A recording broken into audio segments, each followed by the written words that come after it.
Welcome to the Terrible Podcast with your hosts from SteelersDepot.com, where you can find all your latest and greatest Steelers news. It's Dave Bryan and Alex Kozora, always lit, talking Steelers. And now, here's Dave and Alex.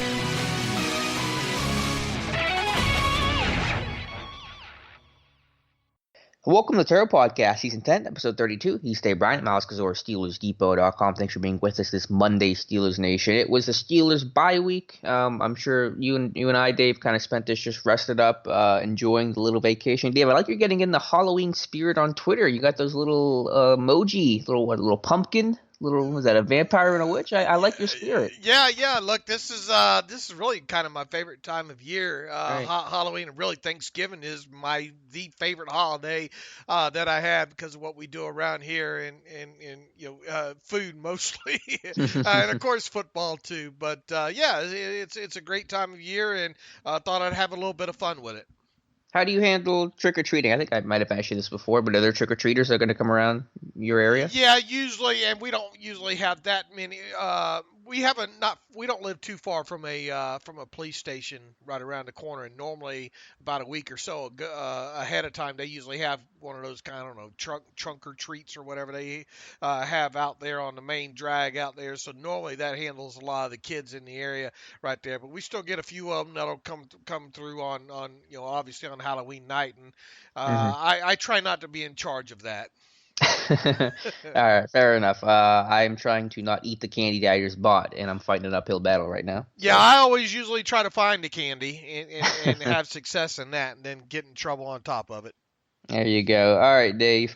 I'd like to say it was a quiet weekend for the Steelers, and it was for most of the weekend until some news hit Sunday night, and that is that Steelers outside linebacker Anthony Chickillo has been arrested and charged on 3 counts, including and headlined by simple assault. This incident happened over the weekend at Nemacolin Resort in Pennsylvania. WTAE was the first to break the story. And obviously still getting some of the fact-finding, some of the information out. But let me just read from WPXI, local station in Pittsburgh, their interpretation of the police report.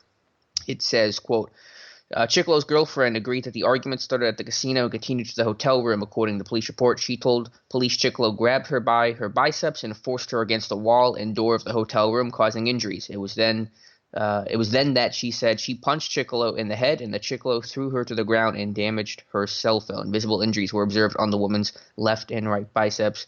Police said Chickillo is facing multiple charges, including simple assault, criminal mischief, and harassment. He was released from jail on a $10,000 bond. Steelers gave kind of their boilerplate statements, just saying that we're aware of the situation and we're not going to offer any further comment on at this time. So Anthony Chickillo, 3 charges, obviously not good news for him. Yeah, that's not good news at all. And last night, kind of when things were wrapping up with the initial reports there, it just said that his girlfriend was involved.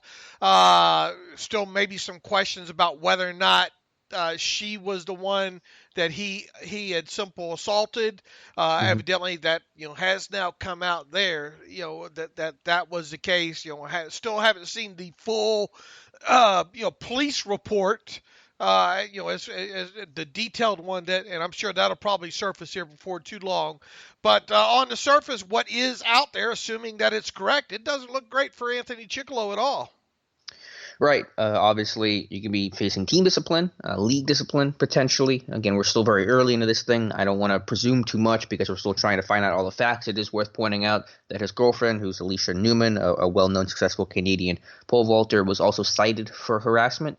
So I just want to, put all the facts out there that we know right now. But obviously, players are going to be talking today. Tomlin's talking tomorrow. Obviously, questions, and Tomlin's going to will be asked about it. What response he'll give, I'm sure it'll be minimal, but probably in step with what the team's already said.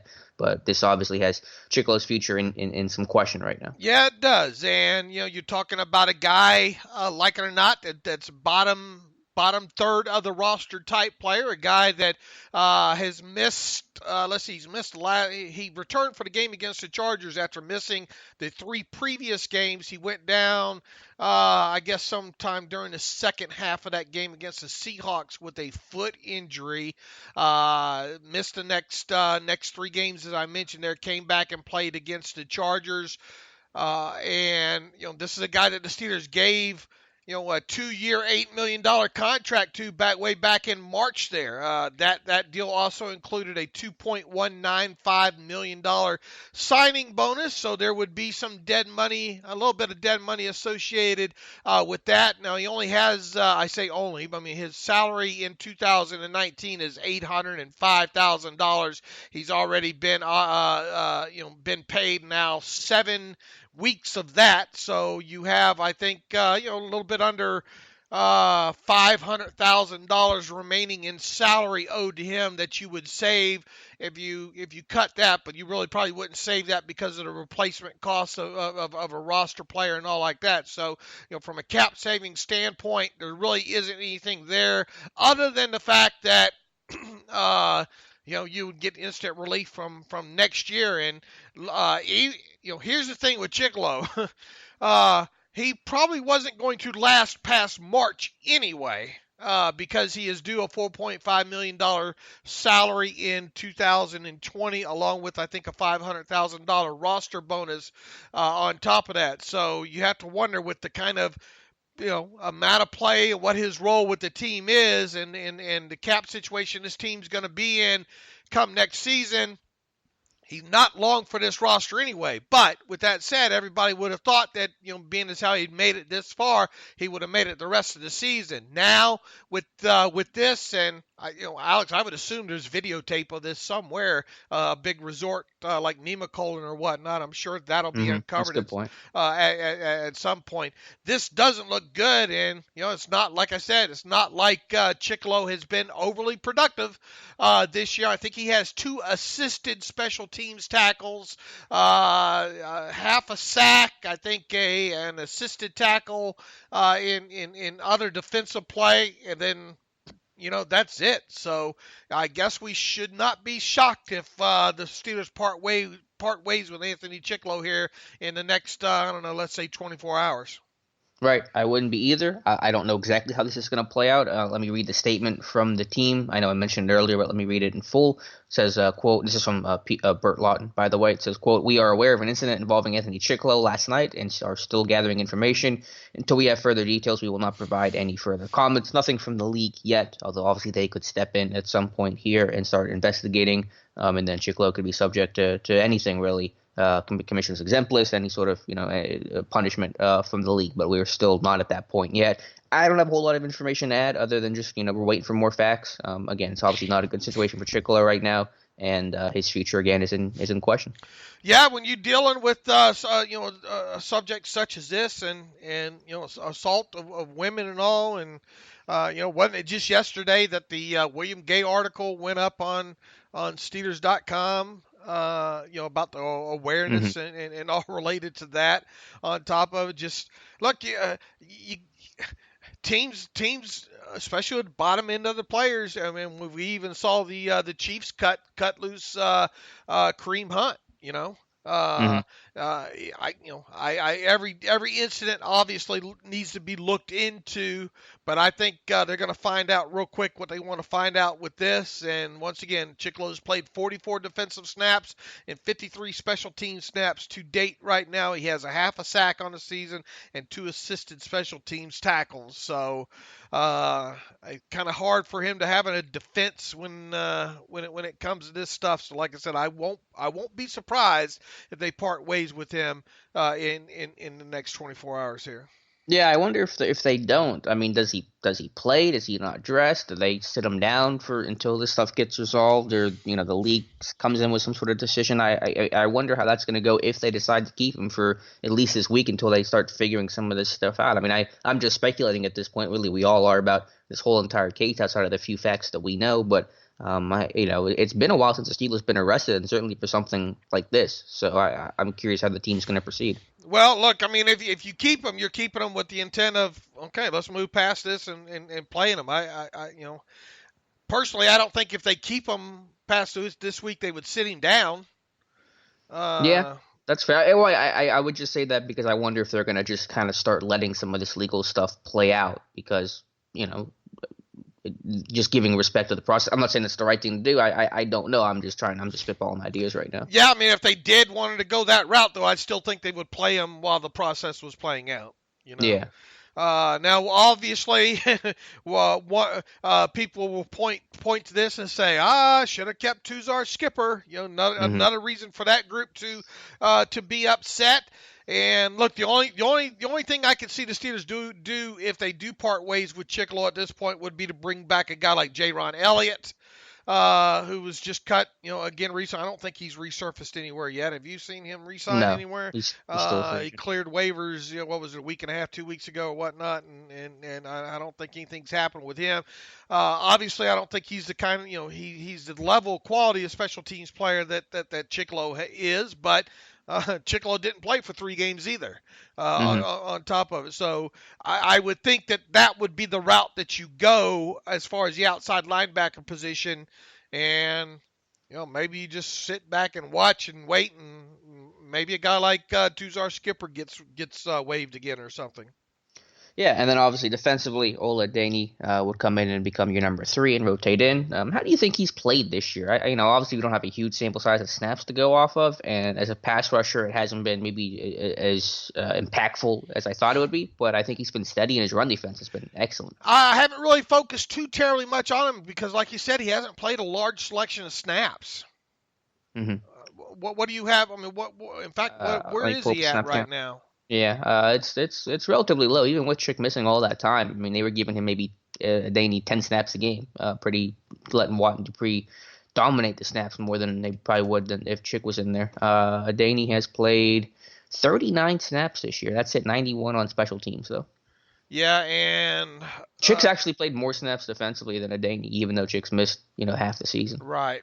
So not a lot to go on right there.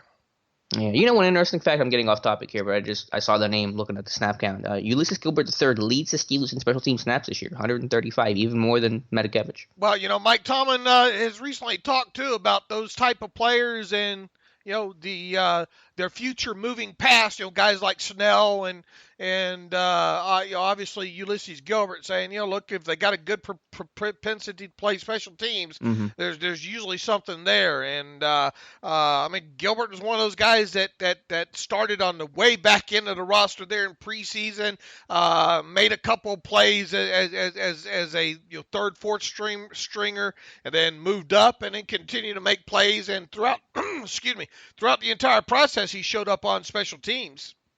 I thought he was easy to pick running out, being one of the first few guys down the field. So, yeah, good for him. You definitely can secure yourself a roster spot over a couple years there if you'll contribute on special teams. Absolutely. That's what Tomlin talks about. And as much as we talked about Sutton Smith, really Ulysses Gilbert III kind of became the Sutton Smith in that sense of being that core multi-phase special teams player. To look at the outside linebacker group as a whole and the future of this depth chart, it could be really a much different looking Steelers group in 2020. Bud Dupree going to be a free agent. Even if he continues to play well, bringing him back at what price is going to be tough to do. Chickillo, who knows if he'll make it through the week, and then Daney is still kind of a bit of an unknown. Without this team having a high draft pick or a first round draft pick, I wonder what the outside linebacker group is going to look like next year. Because really, outside of T.J. Watt being one of your starters, everything else is really cloudy.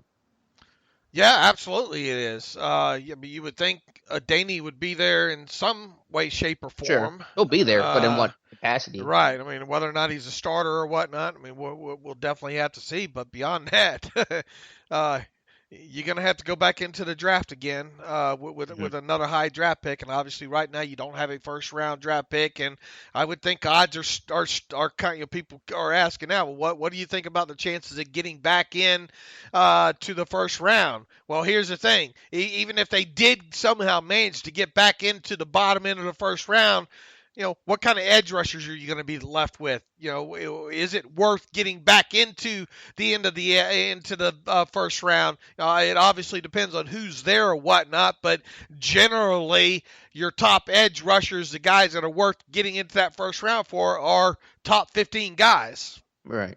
Yeah. One guy that's been on my radar for a while now is Anthony Jennings from Alabama. I really don't know much about where he would go. He had an injury a couple years ago that kind of limited him.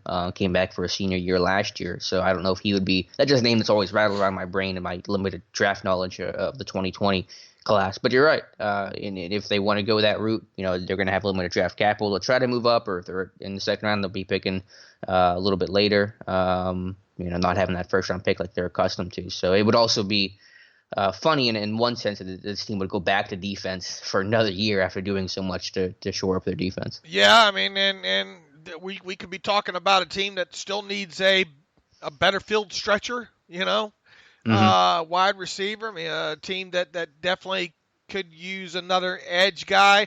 I'm trying to look at Pro Football Focus and what their initial top 75 is to see the guy. What was the name of the edge rusher that you just named there? Jennings from Alabama, Anthony Jennings. Yeah, I'm not seeing him right now in their top 25 unless my eyeballs are skipping past it there. So, maybe he is a guy that's more of a second, third, type guy in their eyes. Now, this early, we see how quickly this early stuff. I think a lot of these guys on this list are still underclassmen, and they would still have to obviously declare and sure. that kind of stuff as well too. And but just looking at there and there. Now, I know there was a little bit of talk about the Ohio State kid. I think was it Chase Young? Chase Young. Yeah, he's gonna be long gone. Yeah, they view him as easily a top 10 guy. And really, I mean, I'm just barely scratching the surface with some of these names right now myself. Mm-hmm.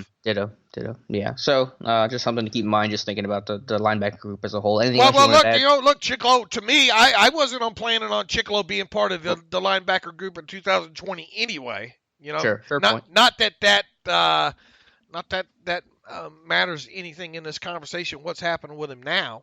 But definitely looking past this season.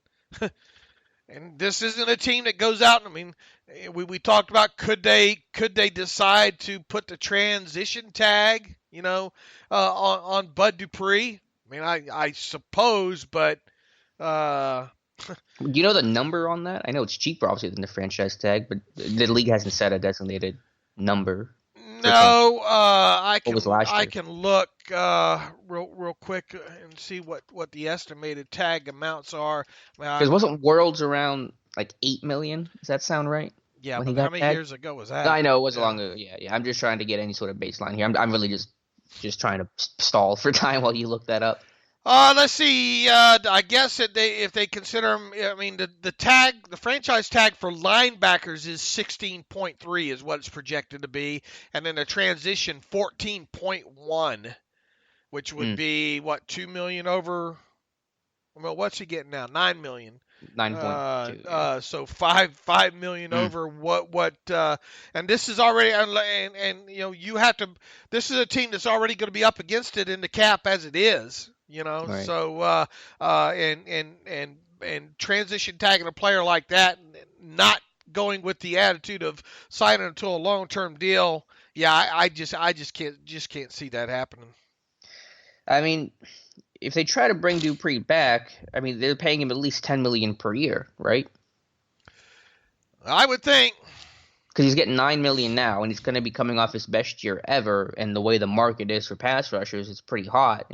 Those guys don't come cheap, even for guys that don't have 10 plus sacks. I would think it would at least be a $10 million average yearly value. And if they let him get that far in the process to free agency, I don't see the. Normally when they re-sign guys that they have let almost get to free agency, normally those are. Those are the Anthony Chickillos, the Ramon Fosters, the guys that you can get well underneath market value, if you will. Although some will say that the Steelers played over market value when it comes to, I think you have to look at Chickillo's contract as really a 1-year deal because that's kind of how it was structured anyway. I mean, what I say is it was you signed Chickillo to a 1-year $3 million deal this year. Mm-hmm. And some Right. will say, well, that's too much for him. But I mean, that's technically, even though it was a 2-year $8 million deal, it was essentially a 1-year $3 million deal when you look at the layout of it. Mm-hmm. And they were competing with New England to sign him. New England had an offer out there, and the Steelers had to compete, and then Chickillo decided to come back to Pittsburgh. Yeah. So I mean, yeah. I mean, you go back to what you initially started with there. Yeah. I mean, you're gonna have to address this thing early in the draft. Right, and you don't have a whole lot of draft capital to do so that could obviously pose a problem. And you're not going to probably go out and sign a high ticket free agent that plays outside linebacker either. Because those guys are not cheap, Right. and the Steelers probably won't be in the market for that. Could be for someone mid-tier or low-tier. I think that's plausible, but just want to have that conversation just to kind of bounce off of this because it's the bye week. We don't have a whole lot to talk about today, but we'll keep you updated with anything from Chickillo. Again, obviously players, certainly Tom will be asked about it tomorrow. Tom does have his press conference at noon on Tuesday. I'm sure he won't give really any sort of answer, but we'll note it anyway. So any other thoughts of that situation? Yeah, just that Tuesday starts the new week, new league week technically. So that's normally when, if you're going to make any roster moves, is going to happen by Tuesday at 4. So I would think the next time you and I are on Wednesday, we'll kind of have a better idea as far as the immediate future of Chickillo goes. Yeah, I mean, even if they don't release him immediately, if they want to kind of just wait things out a bit, they could suspend him for a week, or they could just sit him for a week. I still believe that's an option, even if they're not going to outright cut him. Yeah, we'll see. Yep. All right, Dave. Anything else Steelers related you want to talk about? I really don't have a whole lot here. Obviously, Art Rooney has talked a little bit about the state of the team. He was kind of talking there during the bye week, said that Ben plans to stay involved with the team during this year, just kind of throwing his confidence behind him. Nothing really earth-shattering or groundbreaking, anything that Rooney said. He's usually pretty low-key, not one to make a whole lot of waves. So anything else you want to touch on Steelers-wise? No, I think he's made his points clear a few times about the whole replay situation and all like that. And man, is there any bone in your body right now that leads you to believe that they're going to carry on with this challenging of PI past this year? If they do, it's got to go under some really radical changes. I guess the only other real thing I'm trying to find out what else Rooney had to say in that interview with Ian Rapoport. There really wasn't much hard substance there. Just saying that the season prospects, we just have to keep fighting week in and week out. He was, of course, impressed with the turnout of the fans in Southern California, or in LA, but he really wasn't overly surprised by it as well too. Because of the large fan base that the team has in California, really nationwide anyway, as we saw in that Colts game yesterday. Someone told me there was another shot of the Steelers fan in the Bears game. I haven't gone back to look and find either, but not a lot there. And I think the only other thing that kind of caught my eye, where was it here? Trying to roll through this here. He did talk about Kevin Colbert's future. It's certainly his decision in terms of how the team proceeds when it comes to Colbert. Once again, these are like 1 or 2 sentence answers when it comes to that. Kevin Colbert was busy scouting some Big Ten players during the bye week, though. But most of the guys that you would think that he would have his eye on, guys like Chase Young out of Ohio State and Jeffrey, how do you pronounce Okuda? And wide receiver KJ Hill might be the only one the Steelers have a prayer at getting outside of the first round there, because a few of these other guys that Colbert was at the Ohio State versus Northwestern game and the Iowa at Purdue game tackled Tristan Wirfs. How do you pronounce that? Wirfs. I'm not sure, to be honest. And defensive end AJ Epinicia. Boy, I got some work to do on some of these first rounders. Well, hey, you don't have to worry about it. You can sit back. You got nothing. I got a lot of time trying to learn these names. Yeah, well, we'll have to talk about them at some point. That's the problem. I guess so. Yeah. But defensive end for Iowa is another guy that's highly, supposedly supposed to go high in the draft this year as well too. So he's out there on the scouting trail. And that was that caught my eye this weekend. Yeah, me too. But you can learn about those names and then quickly say how the Steelers won't be able to draft them because they won't have a first-round pick to do so. So that'll be the extent of learning their names. Yeah, Rooney just said, that we're going year to year with Colbert, which is already what Colbert said and what he wants right now at this stage of his career in life. So nothing really new there. Pretty quiet across the board aside from obviously the Chickillo news. Okay, now into, I guess, kind of what happened over the weekend or on Sunday specifically when it comes to the Steelers potentially, maybe getting some help. And when you look at the list of games and how you kind of, and it's still early in this thing. In fact, to me, it's a little too early to do scoreboard watching. But when you have a bye week, why wouldn't you? Especially when you're dealing with a 2-4 team such as the Steelers. There were of course several teams that had them in the wild card race. One of those teams, the team that was in the number 6 spot, the Oakland Raiders did lose this past week, so a little bit of help there. You kind of wondered maybe, could Jacksonville lose? Could the Bengals get their first win against Jacksonville? Maybe help the Steelers out a little bit there. That wasn't the case. You scroll through some of these other games. Could Miami get their first win and kind of knock Buffalo down a peg? That obviously didn't happen either.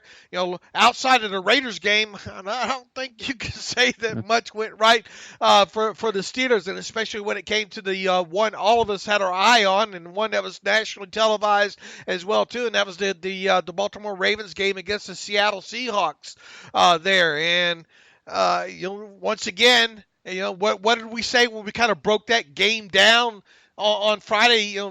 Discussing it against the spread and all is can the Seahawks do a good enough job of containing a guy like Lamar Jackson and his legs?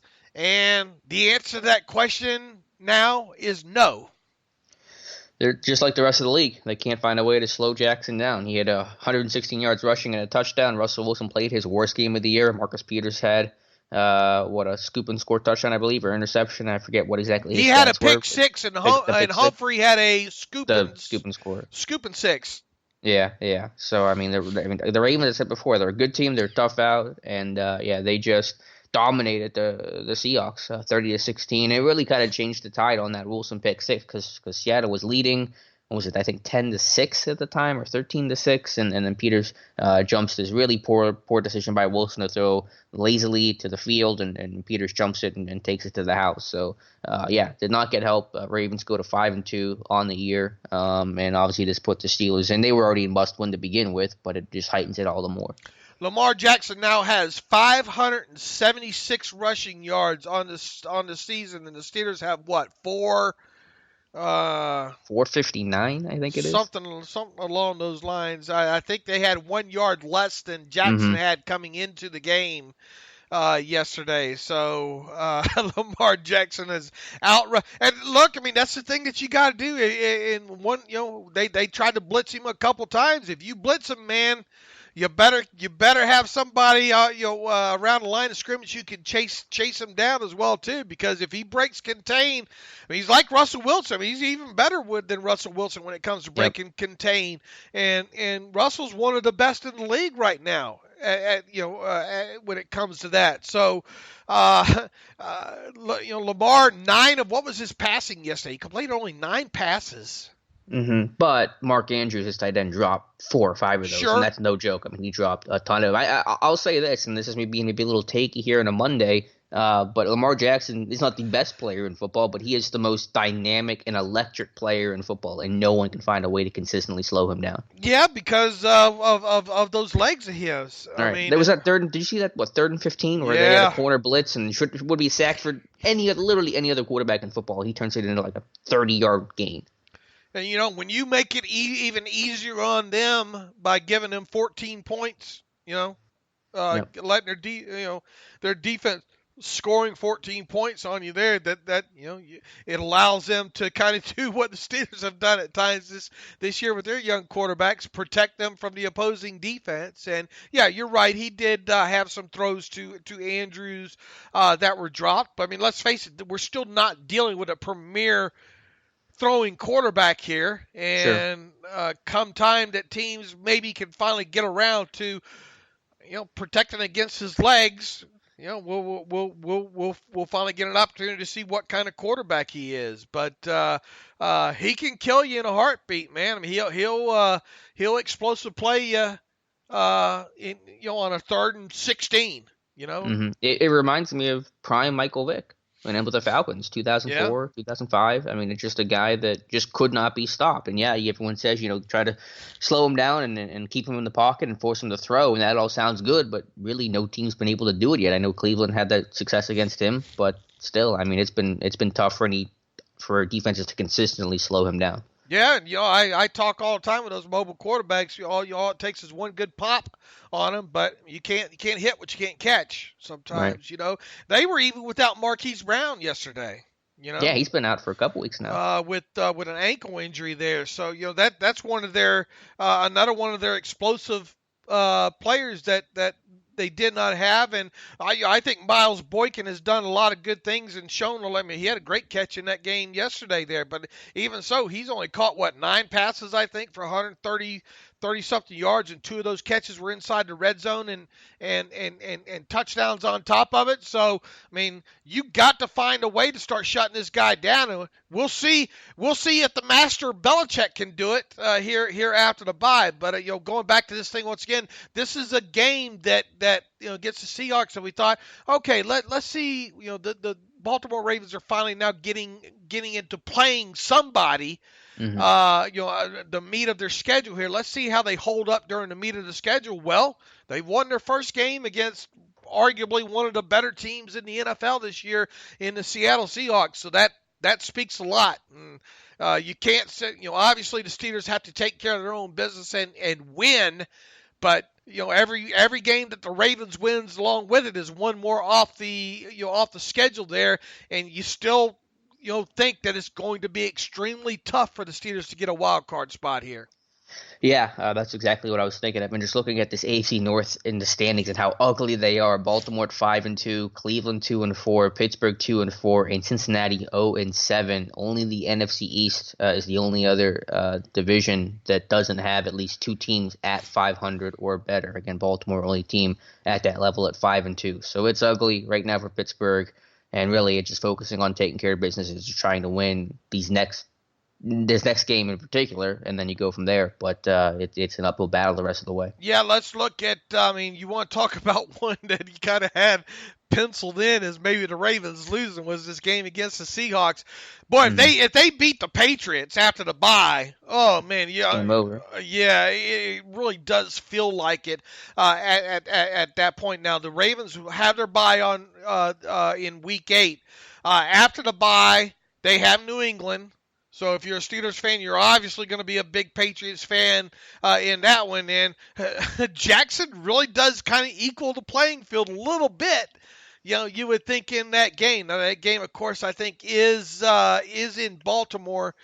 So another bit of an advantage there. So it'll definitely be interesting to see how Belichick and that team is able to, if to be able to stay undefeated at that time and do the Steelers a favor by beating the Ravens. But after that, the Ravens have a cakewalk game against the Bengals. I think everybody would be shocked if they didn't beat the Bengals.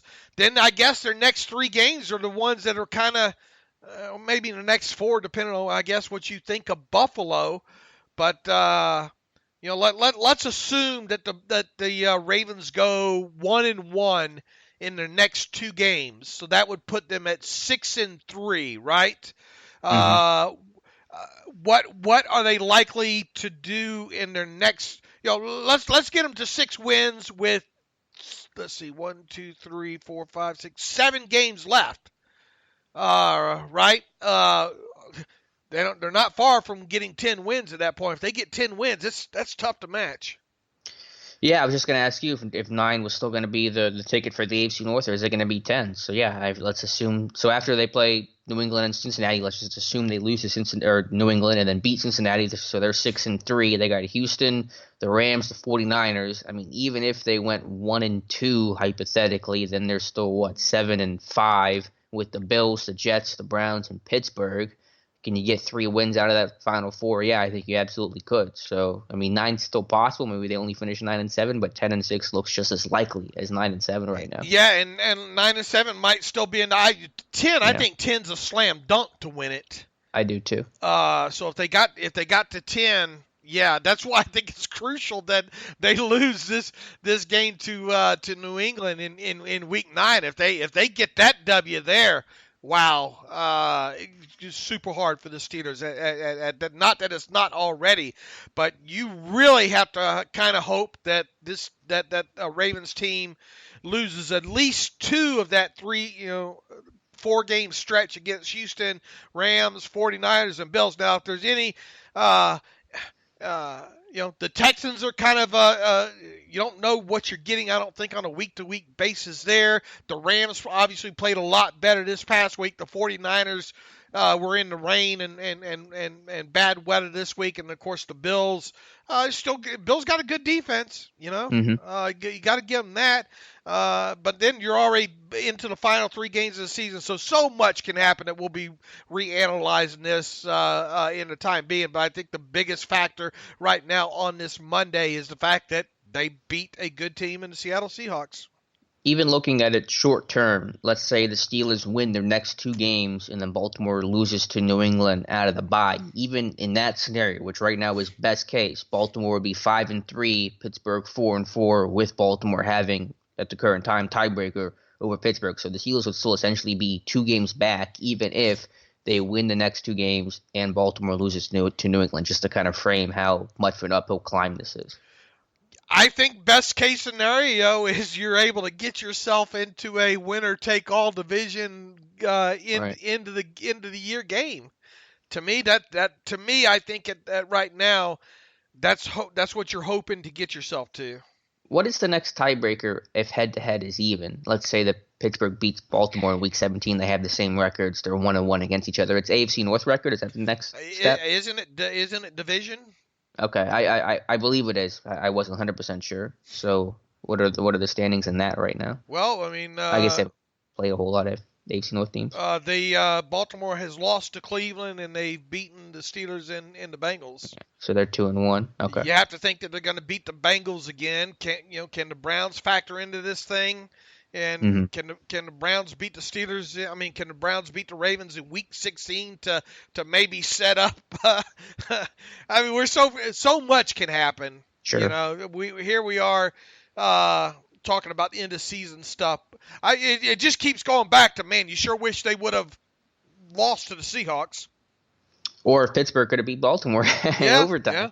You know, you get back to that Juju fumble and the way that game unfolded. But you're right, I am getting ahead of myself. When this Steelers team somehow loses Monday to Miami, then, I mean, all these conversations stop. So I just, the bye week, I didn't have a whole lot to talk about here, so I wanted to kind of explore that a little bit more. But you're right, Steelers, essentially, aside from Green Bay beating Oakland, they got no hope this weekend. Yeah, let's look at the rest of the way the conference shakes out here. Houston is now the Indianapolis essentially swapped places with Houston. Houston's now the division leader, so they would be the 4th seed. Buffalo is the first wild card team. Houston the second. You know, it would have even been helpful for the Steelers. You know, with things, with the way the things that played out yesterday with the Ravens, had Buffalo lost, you know, right, to kind of drop them down the peg in the wild card standings there. So Oakland lost, Jacksonville won. You know, I'm not worried about Jacksonville and Tennessee as a whole.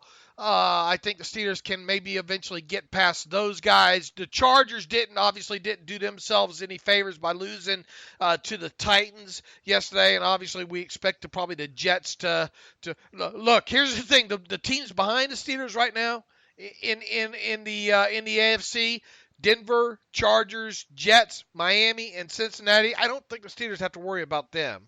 But the problem is there's other teams, there's other podcasts going on right now probably saying, the Steelers, you don't have to worry about them, about them either there. So still a long way to go, but it means nothing. Like we said, you got to take care of these next two games against Miami and Indianapolis. I mean, if you don't win either of those, I mean, forget about it. I mean, those are games that you probably should win, even though Indianapolis not a not a lock. The way they're playing right now. But those are two games they should win, and if they do, well, then you're setting yourself up a very interesting game against the Rams. And if Baltimore somehow beats the Patriots, you might as well just become a Ravens fan and hope that they beat the Texans, hope that they beat the Bills, hope that they beat the Browns, just because at that point the only path would probably be a wild card spot for Pittsburgh. So you just kind of hope that Baltimore is able to take out some of the teams that the Steelers will be competing with for that final wild card spot, that 6th seed. Yeah, we'll see. Definitely. And look, I mean, we won't learn anything about the Ravens next week because they're on the bye. So right. New England does play Cleveland next week, so there's something. I'm assuming you want Cleveland out of the picture as quick as possible, right? Yeah, New England might as well win that one. So there you have it there, and then who does Cleveland play after they play? Let's see here. Pull it up. They have Denver at Denver, November 3rd, and Buffalo. That'll be a good game, November 10th. Hosting Buffalo. Okay, where to from here? We now that we're singing the blues a little bit. Well, I did have an article this morning about the Steelers rookie class, and Dave, before this year began, I almost wrote an article about it. I ended up opting against it because you just never know how the season's going to go. Because at the beginning of the year, I thought Devin Bush was going to be the only rookie who made any sort of real, tangible impact, and now we're sitting into this thing. 6 games into the season, it feels like they're counting on almost every rookie to have some sort of substantial role, whether that's Devin Bush, obviously, Deontay Johnson, who's become a starting receiver, Benny Snell, who's now your backup running back. I said earlier, Gilbert III is your leading special teams player. It's pretty wild. With the rookies, yeah. I mean, look, Bush, you could make him and Bosa, it could come down to one of the two of them. And who's Brian Burns, I think, is the other one that might be in the talk here for defensive rookie of the year. So definitely Bush, you would expect the remainder of the year for him to continue to continue to shine here. And Deontay Johnson, partly with Dante Moncrief having his early season struggles. I mean, Johnson is now implanted in that offense now, and that's not going to change moving forward.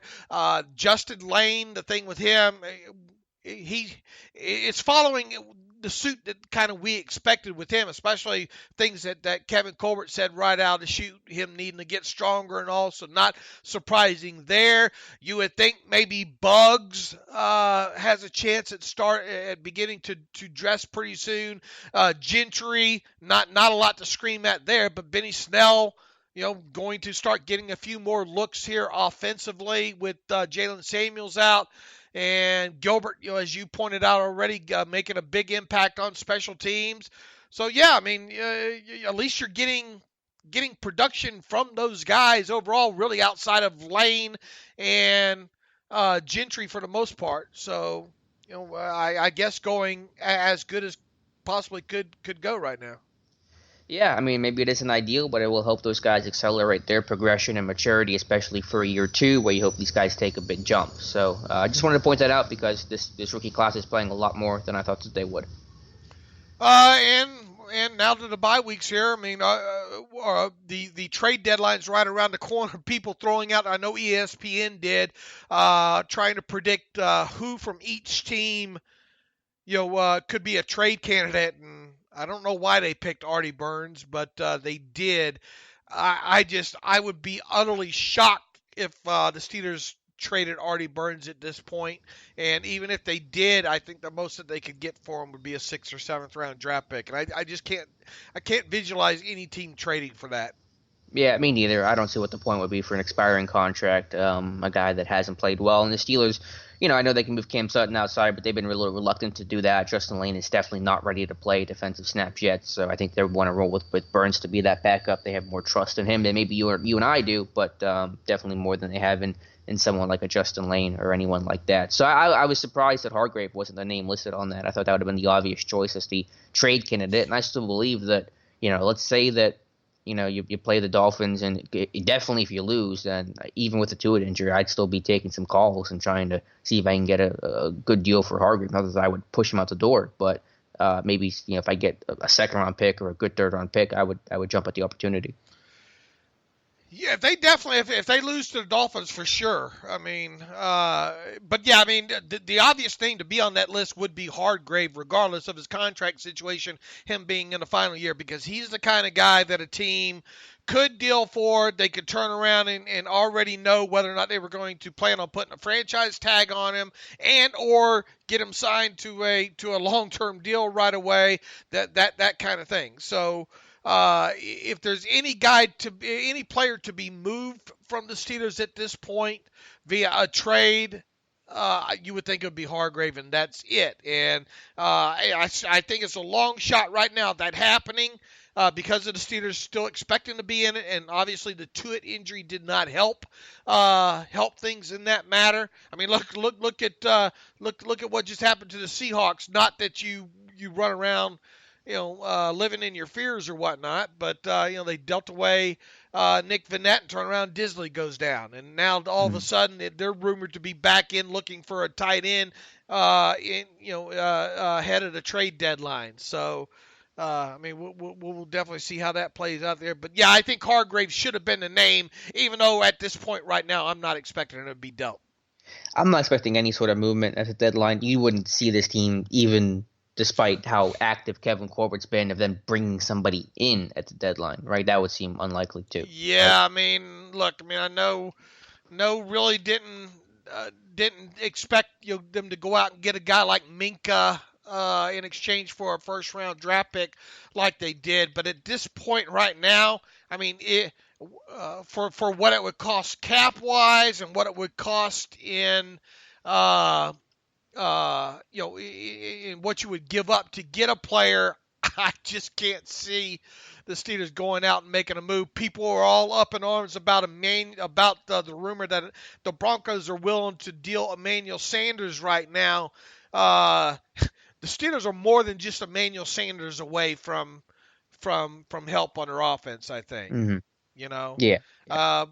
Plus, wouldn't that kind of take away what Deontay Johnson does anyway? Right, I want to give Johnson those snaps. I wouldn't be in favor of really making any sort of trade, bringing somebody in. I wouldn't spend more draft capital than you already have and limit yourself all to more in 2020. So definitely no to Sanders, really probably no to any name you could offer me. And Emmanuel Sanders, for those of you wondering, is still owed nearly $6 million this season on the final year of what is his current contract. So, plus he's 32, isn't he? 31, 32. It doesn't add up. So if you're reading any articles about the Steelers should trade for Emmanuel Sanders, you're dealing with some people that just aren't very educated on the matter. Let me ask you this to circle back to Hargrave. Let's say you beat Miami next week, but the rest of the AFC does things that generally don't help you improve your playoff odds, even if your odds aren't hurt by beating Miami, obviously. Would it still be smart to trade Hargrave or at least entertain offers? Because if you looked at this realistically from an outsider's point of view, you'd be saying the Steelers still at 3-4 don't have a great shot or much of a shot of making the playoffs. Like everything would have to go right the rest of the way. So if some team were to offer you a second round pick, would it still be the smart thing to do is to kind of admit that, hey, this season is so unlikely to work the way that you want it to, that let's go ahead and get something for Hargrave instead of just losing him like we know we will after the season ends?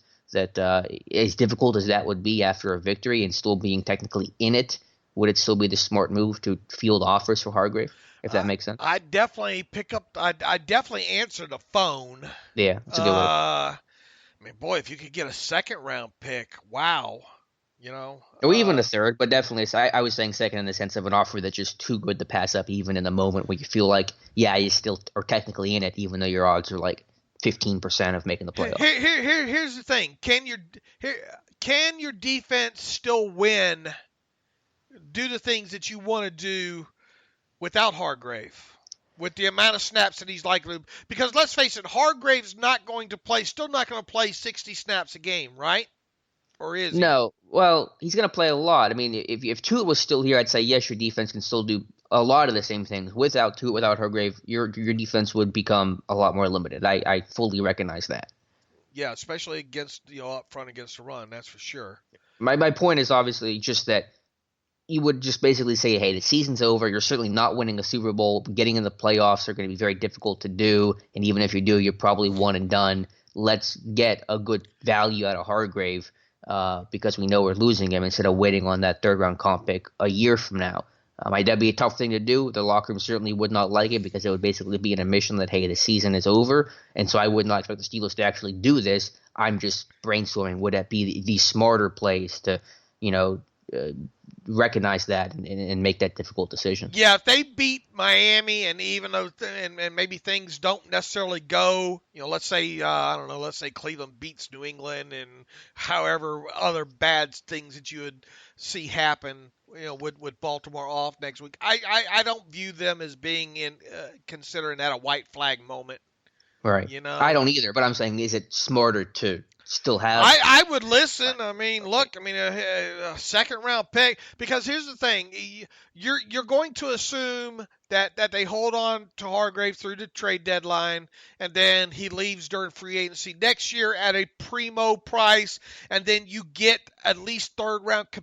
People think just because you lose the guy means that you get the pick. Not necessarily so, because it goes into what all happens in net gains and net losses in free agency. Now, looking kind of at the structure of the team right now, and it's hard to do this far out, you would think that once again the Steelers aren't going to be overly active in the free agents in the signing of outside free agents next March, right? Right. I mean, if they do, you're talking guys a lot less expensive than guys like Moncrief and Nelson.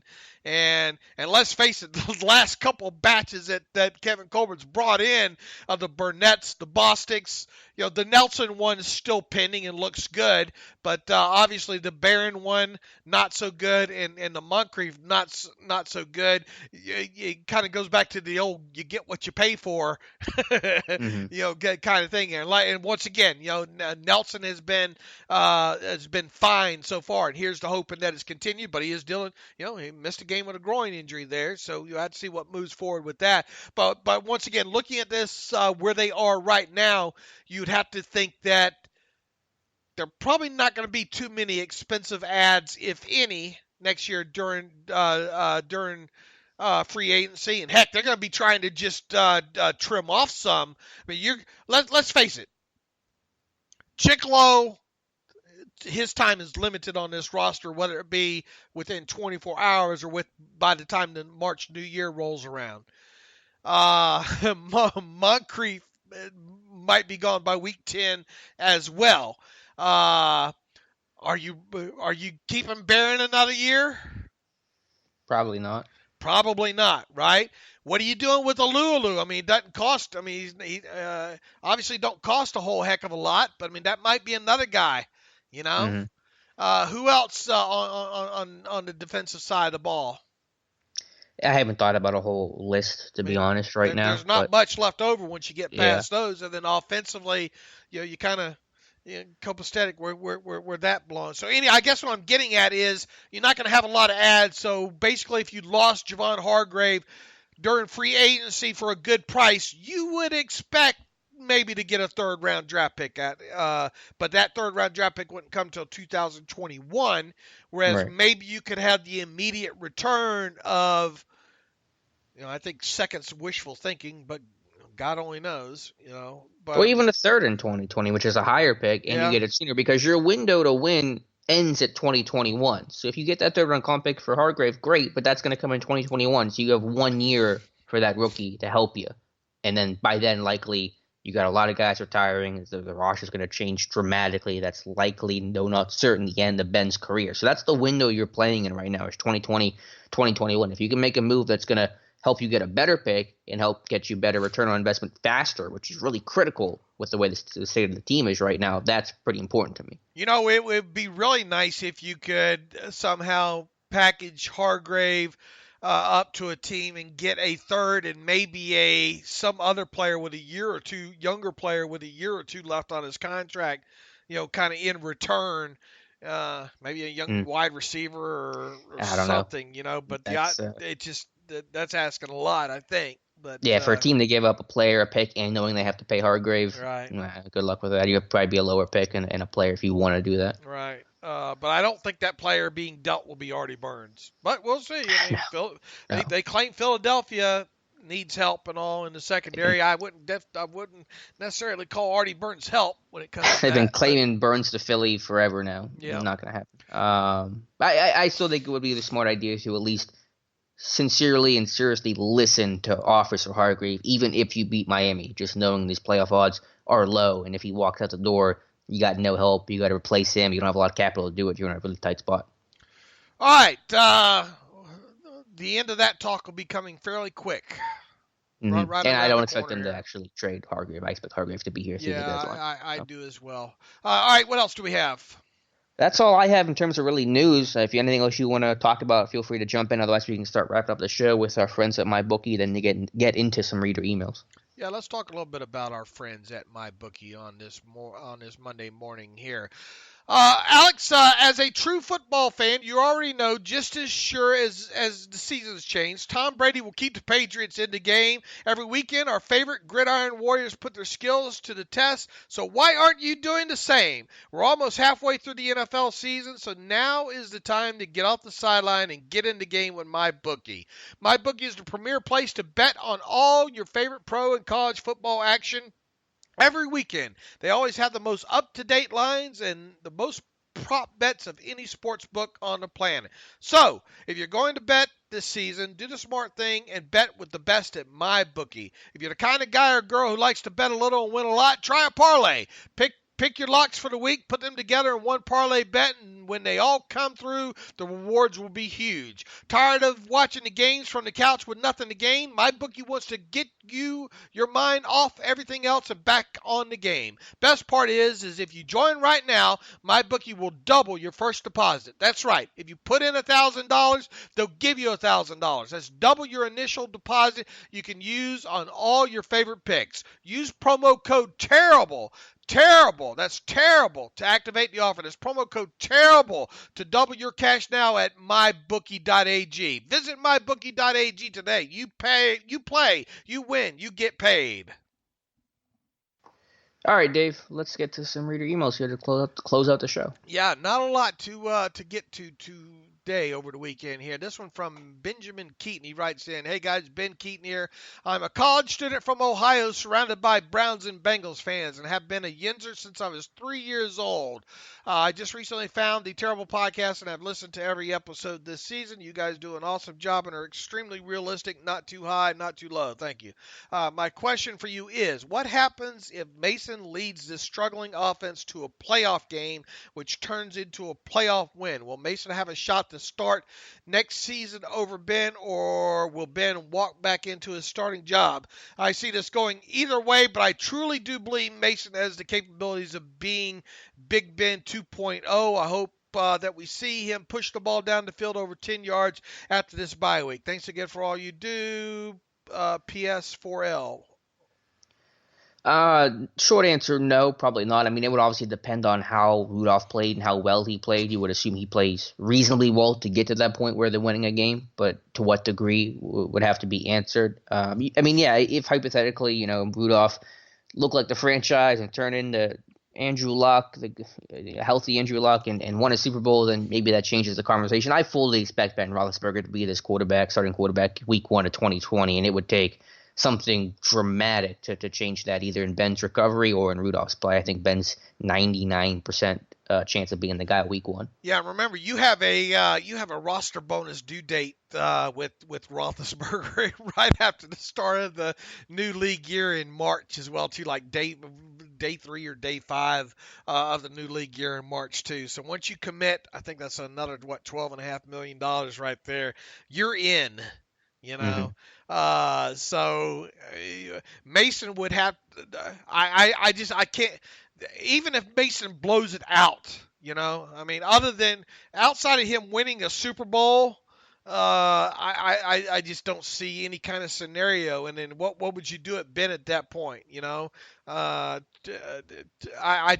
hard to even fathom that kind of situation happening.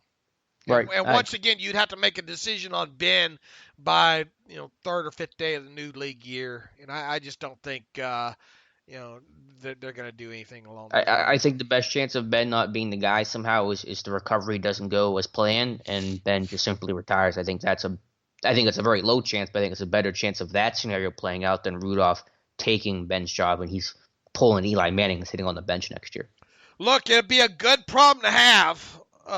If we're talking about, boy, do you believe how Mason played in the final 10 games of the season and the Steelers won a playoff game? Oh my goodness, but even so, I can't come up with a scenario other than what Alex said, something medical related that would not allow Ben to perform up to his abilities. When Jimmy Garoppolo played well in New England, Tom Brady didn't get benched. Same scenario is going to play out. Zachary Figueroa writes in, hey, David Alex, long-time listener and follower. I truly appreciate everything you guys do, and I'm happy you guys love to do it, so thank you.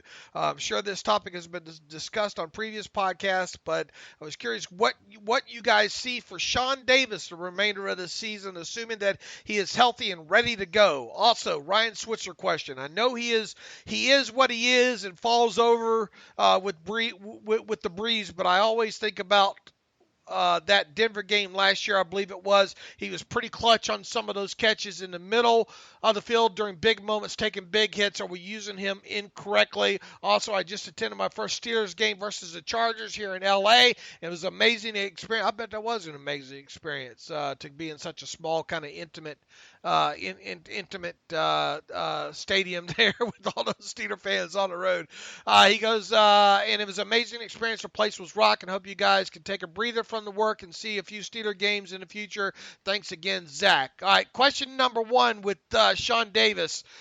Even if he makes it back from the shoulder injury or whatnot, I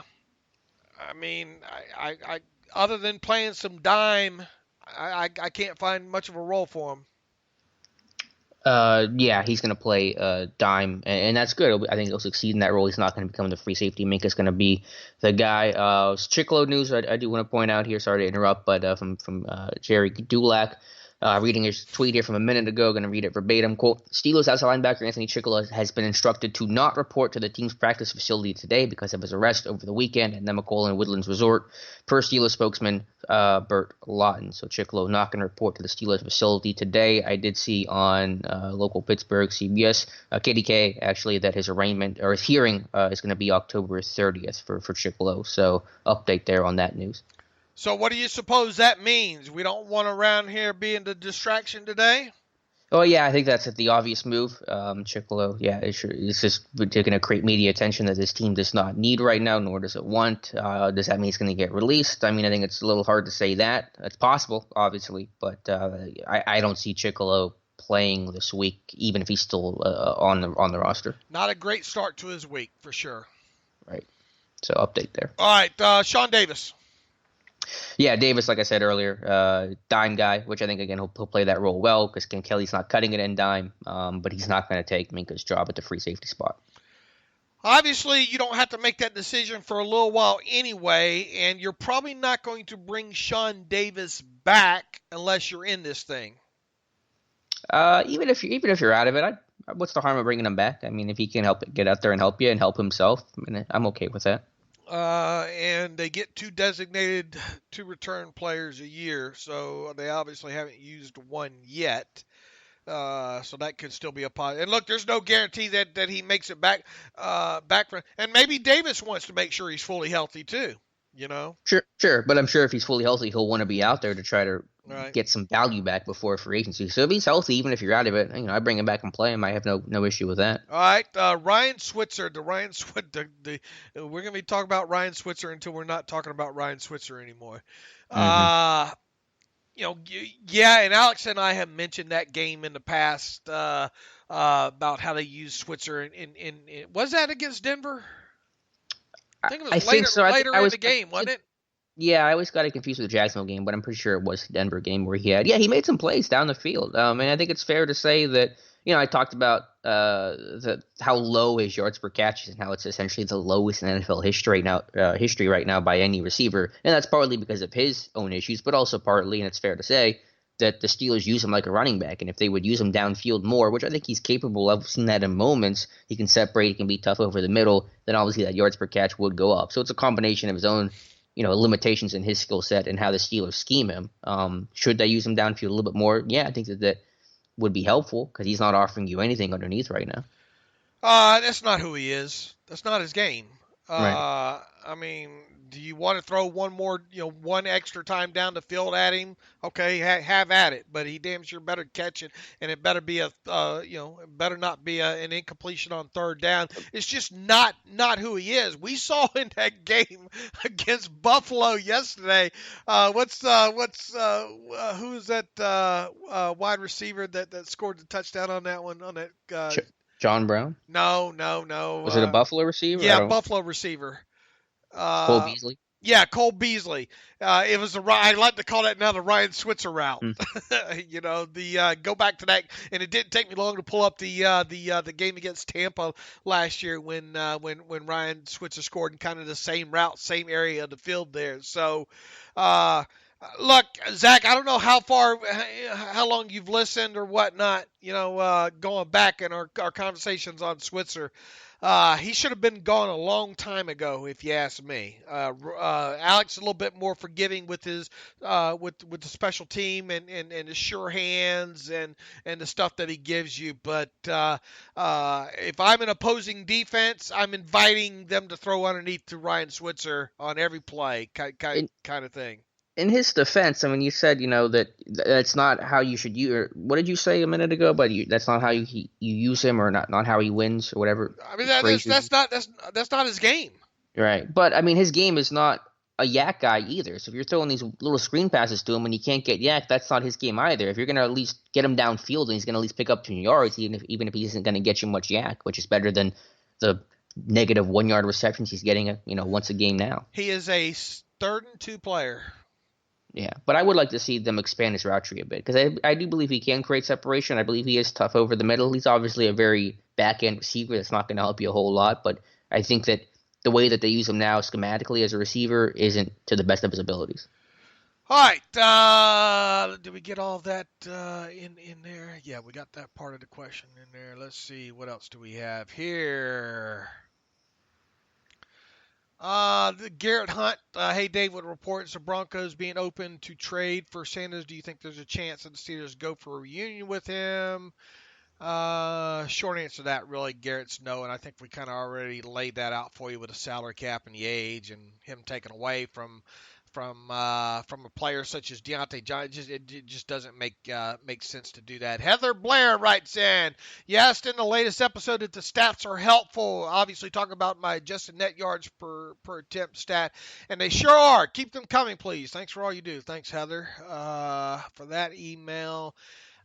Jason Campbell writes in about defensive stat. Yeah, it's a good indicator of the play of the defense. I'm not sure if it's as good for the offense, but the differential is the key for me. Keep them coming, Jason. Thank you, Jason, for that.